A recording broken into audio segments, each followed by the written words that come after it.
My name is Casey, and I'm joined by my partners, Gulbakor and Guzal, and we are presenting to you today Neurodiversity as a Social Movement Embracing Cognitive Diversity.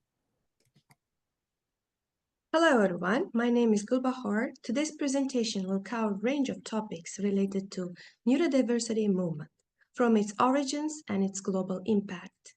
We will begin with introduction to the concept of neurodiversity, delve into the role of technology and advocacy have played in shaping this movement and compare its influence in different parts of the world, particularly in the United States of America and Uzbekistan.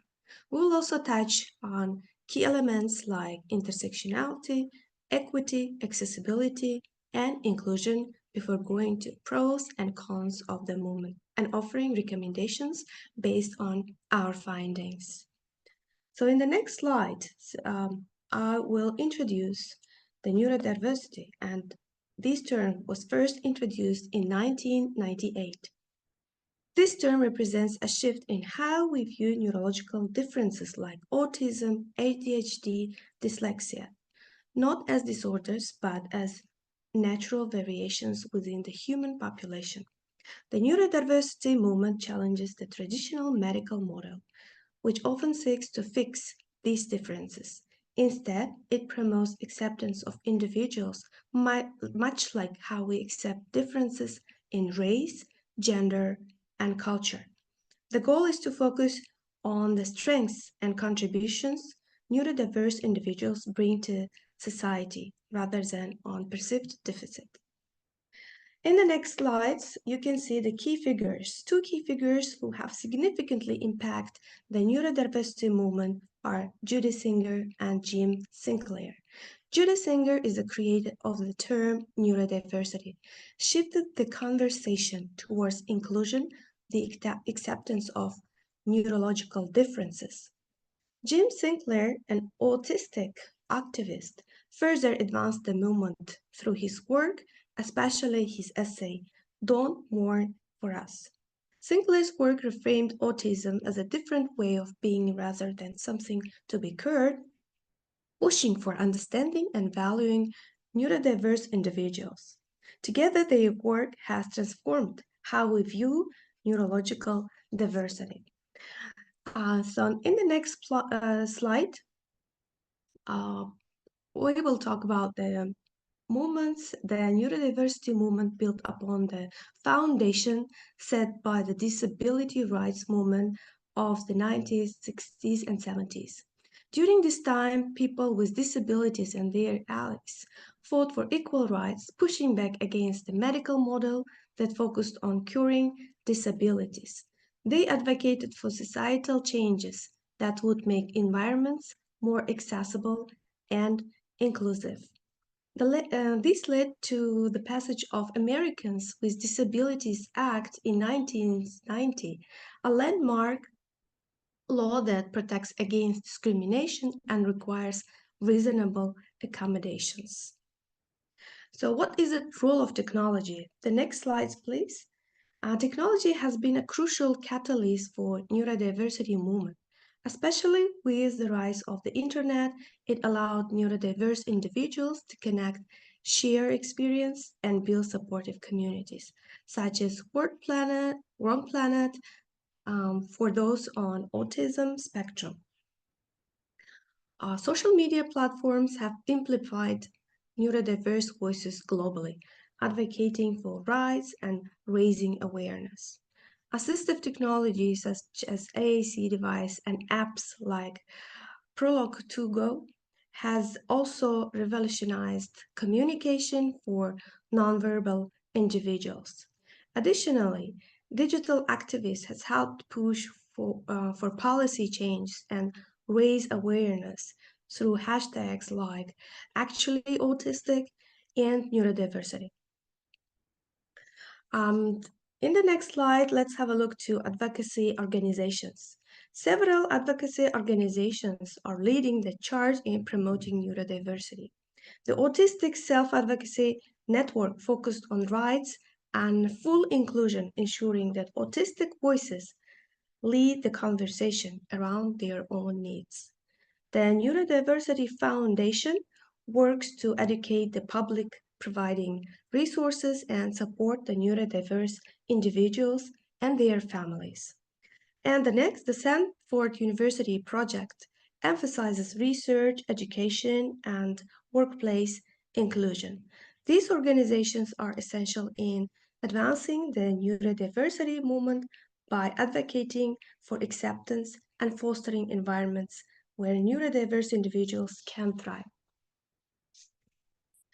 Going to the next slide, so policies like ADA or IDEA have been instrumental in supporting neurodiverse individuals. The ADA mandates reasonable accommodations in schools, workplaces, and other public spaces, ensuring equal opportunities. Education reforms such as individualized education plans tailor support to meet the needs of neurodiverse students.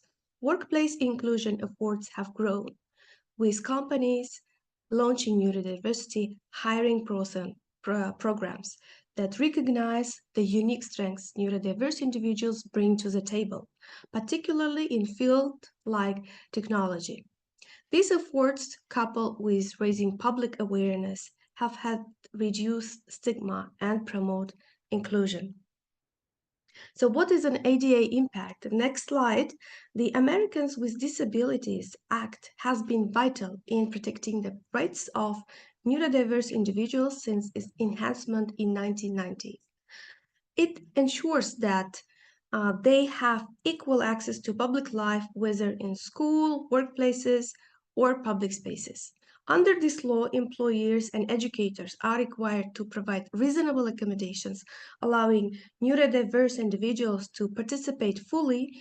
So, in the workplace, programs developed by major companies like Microsoft or SAP highlight the value of neurodiverse employees, recognizing their unique skills in areas such as technology, data analysis, and problem solving. These policies and initiatives demonstrate the importance of creating an inclusive environment. So I'm giving the floor to my colleague Casey, please. Thank you. Let's juxtapose a timeline of neurodiversity movement as it relates to the home countries of the presenters, the United States and Uzbekistan. We will start with the United States. In 1973, the Rehabilitation Act prohibited discrimination based on disability in federally funded programs. The Individuals with Disabilities Education Act was then passed in 1975, which guaranteed free and appropriate education for all students with disabilities and also introduced IEPs. In 1977, the Section 504 sit in helped to ensure the full implementation of the 1973 Rehabilitation Act. The term neurodiversity emerged in the 1990s, challenging traditional notions of normal and abnormal. There was also an increase in assistive technology during this time period. The COVID 19 pandemic highlighted challenges faced by neurodivergent students in remote learning, leading to calls for greater flexibility and support. Neurodiversity in Higher Education Initiative focused on creating more inclusive campus cultures. Now for the country of Uzbekistan. In 2009, Uzbekistan showed its commitment to neurodiversity with the signing of the UN Convention on the Rights of Persons with Disabilities. In 2021, the Uzbek government codified a plan in Resolution 638 to establish inclusive education. In 2022, 225 public schools opened to students with disabilities, but many children still faced exclusion due to unmet needs in those schools. A decree in June of 2023 focused on improving public mental health, implementing the World Health Organization's Mental Health Gap Action Program, and integrating more social emotional learning in school curriculum. And in 2024, USAID launched a $25 million program to support inclusive education in Tashkent, Uzbekistan, focusing on improving training, materials, curriculum, and access for all students. The program is currently set to 2 regions of Uzbekistan, with plans to expand to a third region at a later date. Through research into the history of the neurodiversity movement in both the United States and Uzbekistan, we can make key intertextual connections. Both countries have laws protecting disability rights, with the United States having a more established framework and Uzbekistan showing more recent progress. Both countries have moved toward inclusive educational practices, but the pace and implementation differ significantly, with the U.S. having a longer history. Advocacy and awareness. The neurodiversity movement in the United States has been driven by advocacy efforts like Autism Speaks and increased awareness at the national level, while the movement in Uzbekistan is more driven by local initiatives and grassroots movements. International influence. The UN Convention and international organizations have played a crucial role in promoting inclusive education globally, allowing the United States to influence policies and practices in countries like Uzbekistan. By comparing the neurodiversity movements in the US and Uzbekistan, we can gain new insight into cultural variations. For example, the difference in cultural values in our two countries, the historical context, and societal structures influence the way neurodiversity is perceived and addressed. The United States has more of an individualistic cultural value and may see neurodivergent individuals as having unique strengths and perspectives, while Uzbekistan's collectivist culture may prioritize group interdependence, both of which play a factor in the movement. Global trends. The international spread of the neurodiversity movement and the origin of Uzbekistan's movement from the UN highlights the interconnectedness of cultures and the potential for cross cultural exchange and learning. The comparison reveals the challenges faced by both countries in implementing inclusive education. Neurodivergent individuals in both the United States and Uzbekistan face stigma and discrimination and limited resources as well as support. However, we can see that opportunities do exist for collaboration with other countries. Megan Abman, a chief inclusion professional, said, "We need to bring this topic of intersectionality to the forefront. What does it mean to be Black and neurodiverse? What does it mean to be Black, gay, and neurodiverse?" We couldn't agree more. Neurodiversity is certainly impacted by intersectionality when it comes to matters of humanity and equity. Age discrimination can affect neurodiverse individuals, especially older adults who may not have been diagnosed earlier in life because of lack of awareness or research. Both the US and Uzbekistan report age discrimination, which can cause older neurodiverse individuals to face compounded discrimination due to the intersectionality of their age and neurodiversity, starting in school and extending beyond. Women also face unique challenges due to gender bias and the underrepresentation of women in neurodiversity research. In addition, women may be more likely to mask their neurodivergent traits in school. There remains a significant gender gap in inclusive schools in Uzbekistan, which puts neurodiverse girls at a disadvantage when compared to their male peers. Studies have shown that Black individuals worldwide are often underrepresented in the diagnosis of conditions like ADHD and autism. This suggests that systemic barriers may be hindering identification and accessibility to support services. More than 70% of individuals with autism identify as part of the LGBTQIA community. This can create even more discrimination in Uzbekistan, where homosexuality can still be criminalized under Article 120. Like all social movements, there are pros and cons to consider in regard to the neurodiversity movement. Some pros for the neurodiversity movement include social acceptance and empowerment. As more people recognize that neurodiverse individuals bring unique strengths to society, such as the creativity that people with ADHD often tend to exhibit. The movement has also resulted in growing recognition of the importance of individualized learning and workplace accommodations. Some cons to be proactive toward or troubleshoot in regard to the movement include an us versus them mentality. The terms neurotypical and neurodivergent denote two distinct groups, creating when in reality, many neurodivergent traits are widespread across the population. The movement has also been accused of causing some marginalization, which will be further explained in the next slide. And now I pass it off to my colleague, Guzal. Thank you, Casey. I will talk about the critique of neurodivergent city movement. Neurodiversity movement advocates for the acceptance and inclusion of individuals with neurological differences, framing these variations as a natural part of human diversity rather than deficit. Here are some implications. Redefinition of disability. The neurodiversity movement redefines disability, shifting the focus from pathology to a strengths-based model. By promoting the idea that neurological differences can confer unique perspectives and skills, the movement fosters a more inclusive understanding of disability. Potential for marginalization.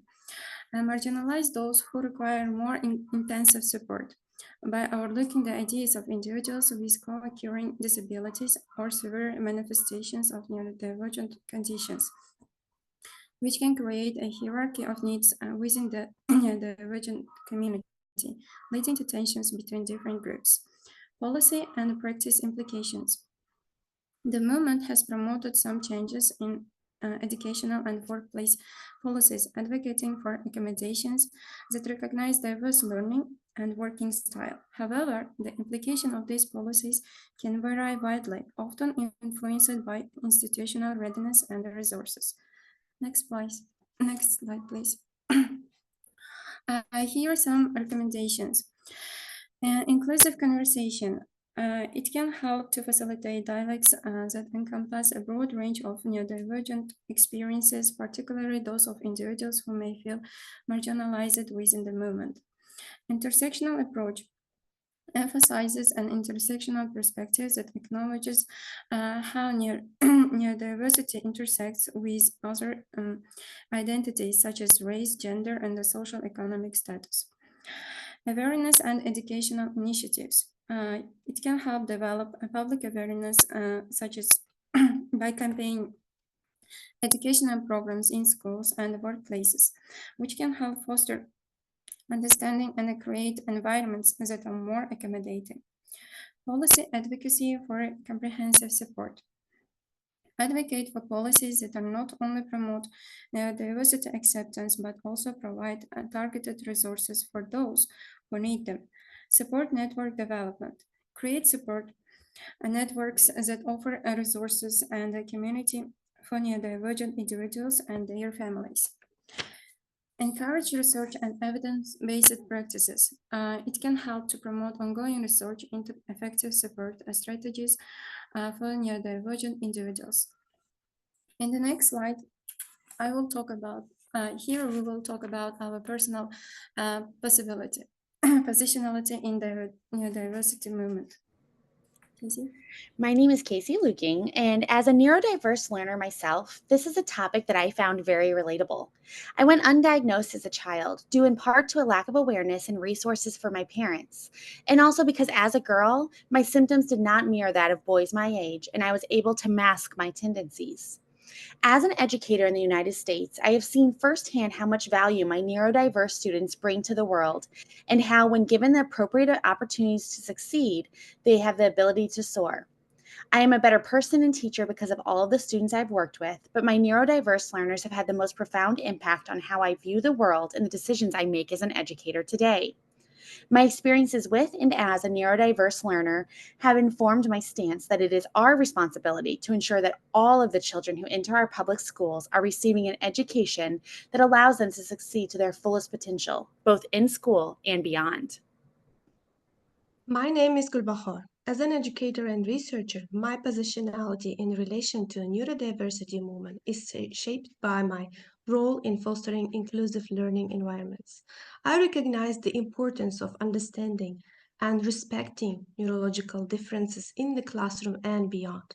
Coming from a background where discussions around neurodiversity are still emerging, I'm committed to advocating for more awareness, particularly in contexts like Uzbekistan, where societal understanding of neurodiversity is still developing.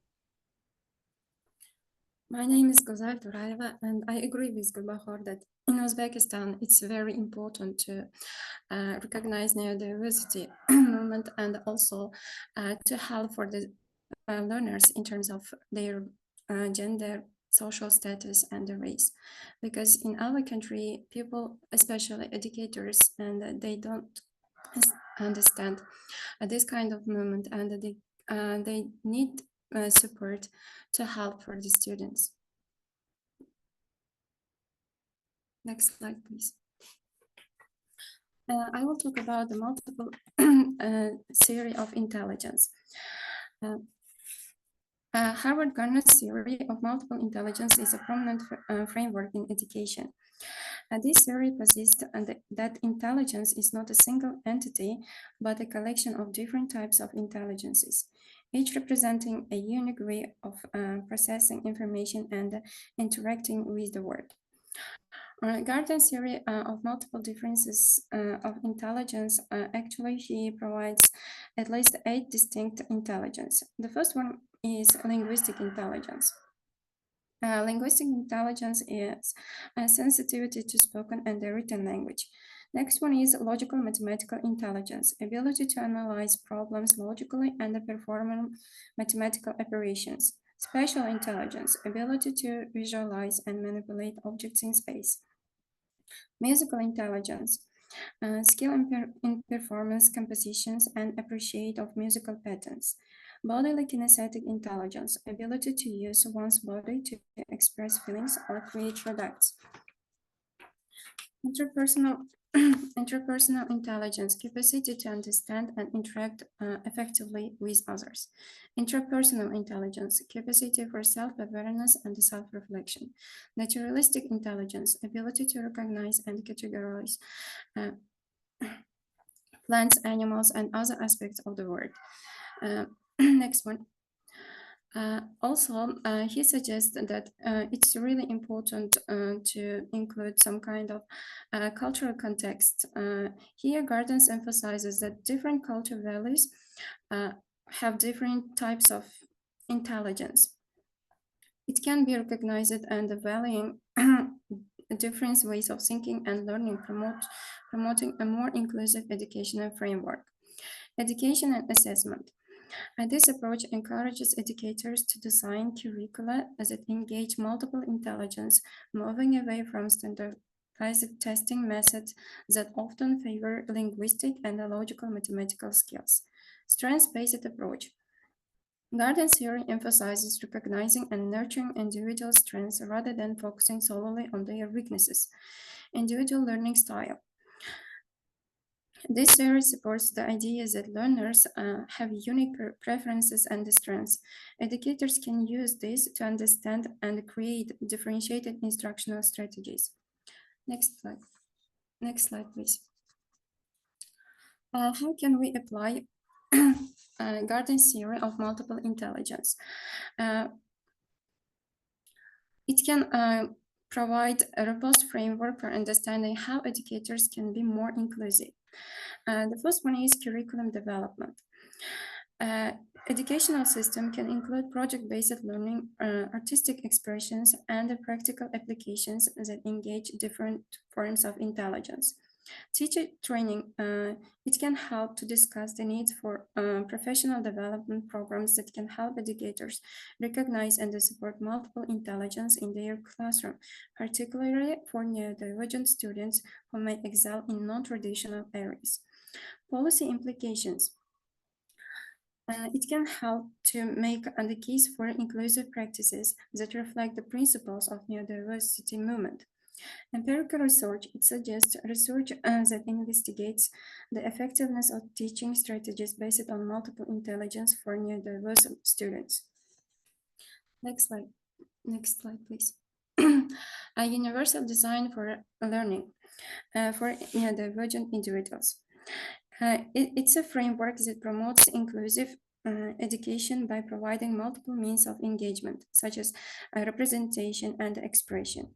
This approach particularly beneficial for neurodivergent individuals who often have diverse learning preferences and needs. Here are some key principles. Multiple means of engagement. It allows for students to choose topics for projects or modes of participation, such as group work or individual tasks. It can help to tailor the learning experiences to their interests and strengths. Multiple means of representation. Neurodivergent individuals might prefer auditory or kinesthetic learning by presenting information through varied formats such as videos, infographics, or hands-on activities. Educators can use visual supports that can help students with autism to understand complex concepts more easily. Multiple means of action and expression. It allows for students to demonstrate their knowledge in various ways, accommodates different strengths, and reduces performance anxiety. For neurodivergent learners, traditional assessment may not be accurate to reflect their understanding. The idea is it provides flexible assessment options such as presentation, artistic projects, or digital submissions can lead to better outcomes and higher confidence. Next slide, please. Here I will talk about the benefits of universal design for learning and implementations of strategies for neurodivergent individuals. First one is it's vital to enhance accessibility because it promotes the design of curricula that are accessible from the outset. This is crucial for neurodivergent learners who may face barriers in traditional educational settings. Increased engagement and motivation. It fosters a sense of ownership in learning. By engaging strategies tailored to individual preferences lead to increased participation and improved academic performance. Personalized learning expressions. It allows educators to personalize learning experiences based on each student's unique profile. Development of independence and self-advocacy. It encourages self-directed learning, empowering neurodivergent individuals to make charge of their education. Next slide, please. Here I will talk about the constructivist theory suggested by Lev Vygotsky. Lev Vygotsky emphasizes the social context of learning, positing that cognitive development is deeply rooted in social interactions and cultural practices. His theories are foundational in understanding how learners construct knowledge through collaboration and communication with others. He suggests some key principles. The first one is social interaction. He believes that social interaction plays a crucial role in cognitive development where learners build knowledge collaboratively. Zone of proximal development defines the range of tasks that a learner can perform with guidance but not yet independently. This framework emphasizes the importance of scaffolding, where more knowledgeable peers or adults support learners in reaching higher levels of understanding. Vygotsky emphasizes that cultural tools and mediation is the role of crucial cultural tool. And here he emphasizes the language, symbols, and technologies in shaping thought processes. He believes that these tools mediate our understanding of the world. And he thinks that language is a crucial tool for thought and communication. Language and thoughts are interconnected. He distinguishes between social speech, such as communication with others, and the private speech, self-talk used during problem solving, and the inner speech, internalized thoughts. Implication for education. Here he suggests that collaborative learning it helps to implement of collaborative learning environments where students work together, share ideas, and co-construct knowledge. Educators can facilitate group activities that leverage social interaction to enhance understanding. Scaffolding. Teacher can provide scaffolding by offering support tailored to the individual's needs of students within their zone of proximal development. This might involve modeling, questioning, and providing hints that guide learning towards independence. culturally relevant pedagogy. It recognizes the importance of cultural tools. Educators can incorporate culturally relevant materials and practices into the curriculum, making learning more meaningful and engaging for students from diverse backgrounds. Encouraging learning development. Since language plays a crucial role in thought processing, uh, educators should create opportunities for students to engage in discussions, expression ideas, and reflect on their learning through both social and private speech. By applying all these principles in educational settings, teachers can create more effective and inclusive learning environments that foster collaboration, critical thinking, and deeper understanding. Next slide, please. Here I will give the turn for Casey. Thank you. Our group learned about the history and the current state of the neurodiversity movement, exploring how our different countries handle neurodiversity in education, both in historical context and today. We recognize the need for intersectionality and greater inclusivity for individuals with severe disabilities and marginalized identities, emphasizing that embracing neurodiversity is crucial for creating a successful learning environment for all. In order to work collaboratively and to involve other students for this discussion, we have some questions. How can we create more inclusive spaces for neurodiverse individuals in our own lives? And in order to here we created a Padlet board for all students, and we wrote students' names. And please, we will be very grateful if you include your own experiences and own your thoughts about the diversity movement. And we thought that it will be helpful for us also as educators to share experiences and thoughts. This slide denotes how the workload for this project was divided amongst our group members. We had a great time learning and working together to bring this project to you. Here are the references that we used, and thank you so much for your attention. Okay.